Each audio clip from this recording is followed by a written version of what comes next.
30 villas sorties de terre dans la concession Poul-Malébo sur les 190 attendus ont été livrées samedi soir aux généraux et officiers supérieurs de FARDC par le président de la République Félix-Antoine Tshisekedi Tshilombo. L'idée derrière ce projet gouvernemental qui devra se tendre sur les 5 prochaines années est d'améliorer les conditions sociales de forces de défense et de sécurité de la RDC. Dadindala, Fiston Matondo et Guilain Kabalundi ont signé ce reportage. Vue du ciel, le Poul-Malébo, nouvelle cité des résidences des officiers généraux et supérieurs des forces armées de la République démocratique du Congo, attire le regard de par son envergure et sa splendeur. 30 premières villas dans cette concession étant prêtes à accueillir ses premiers occupants, le commandant suprême des forces armées de la République démocratique du Congo et de la police nationale a fait le déplacement du site pour remettre symboliquement les clés aux bénéficiaires.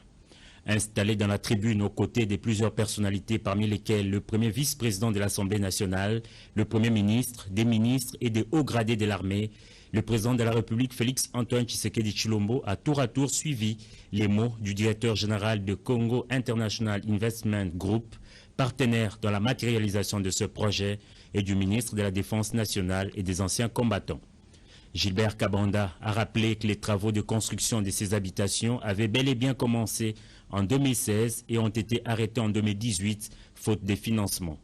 Ce n'est qu'en janvier 2022, sur instruction du chef de l'État, que le gouvernement a relancé le projet avec le même partenaire qui, en l'espace de 6 mois, a réussi à rendre viable une trentaine de villas sur les 190 attendus. Ces résultats ne constituent que les prémices du projet,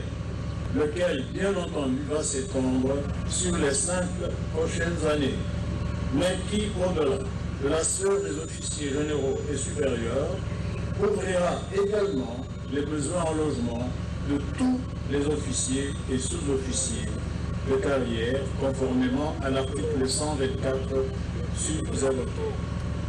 Discours terminé, le président de la République a été invité à couper les rubans symboliques et à effectuer une visite guidée dans quelques résidences.